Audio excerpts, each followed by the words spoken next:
Hello, good morning. Today I am Chetan Gaikwad from Mechanical Department, RSM Polytechnic. I'm going to discuss today the basically the fuel handling system in power plants.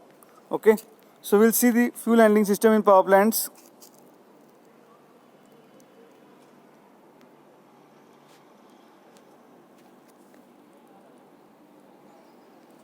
So firstly, we'll see the coal needs to be stored at various stages of preparation process conveyed around the plant facilities. Coal handling system is a part of the larger field of bulk. Coal delivery equipment is one of the major components of plant cost. The various steps involved in coal handling are as follows.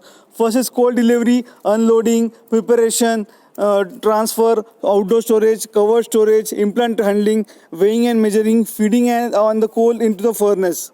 Okay, the first we'll study the coal delivery. Now in coal delivery, the transportation of the coal from supply point to power station situated near to the sea or river is delivered by the ships, while it is supplied by rail or trucks which are situated away from sea or river. The transportation of the coal by trucks is used if the railway facilities are not available. Now we'll see the unloading part. Unloading the coal at the power station depends upon the equipment. If coal delivered by trucks, there is no need of unloading device as the trucks may dump the coal to outdoor storage. Coal is easily handled if the lift trucks with scoops are used. In the case of coal is delivered by railways, wagons, ships, the unloading may be done by car shakes, rotary car dumpers, cranes, grab buckets and coal accelerators. Rotary car dumpers, although costly, are quite efficient for unloading closed wagons. Now let's study the preparation part, that is coal preparation. If delivery of the coal is in the form of big lumps and improper size, the coal preparation or sizing of the coal is done by crushers, breakers, pulverizing mills, dryers and magnetic separators. Coal transfer. Now the next is coal transfer. After preparation of the coal is transferred to the state storage by means of following systems: by belt conveyors, screw conveyors, bucket elevators, grab bucket elevators, skip hose, flight conveyors. Out of that, today we'll study the belt conveyor. So in the figure you can see the belt conveyor which is used for coal transfer. It consists of an endless belt moving over a pair of rotating drums called as rollers. The roller is provided at the center supporting on shaft at certain distance. The belt is made up of rubber or canvas which have sufficient strength and stiffness. Belt conveyor is shown in figure. Belt conveyor is suitable for transfer of coal for long distances. It is used in medium and large power plants for a distance of 400 meters. The initial cost of the system is not high and less power consumption. The slope or inclination provided is about 20 degree with the horizontal at which coal can be successfully elevated by belt conveyor.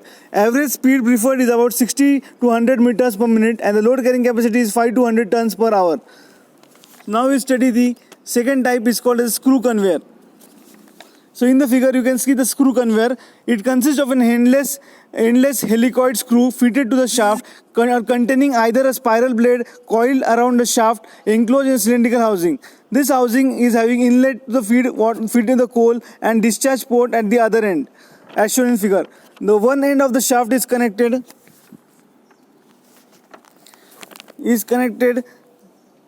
to the driving motor while other end is supported in the bearing in a housing or casing.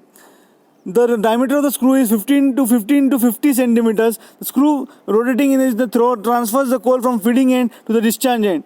Screw conveyors can be operated with the flow of materials inclined upward. As the angle of inclination increases, the capacity of a given unit rapidly decreases. The rate of volume transfer is proportional to the rotation or rate of the shaft. This system is suitable where the coal is transferred or over shorter distance and space limitations exist. The initial cost of the consumption is very high and is considerable where rotation of screw varies between 75 to 125 rpms.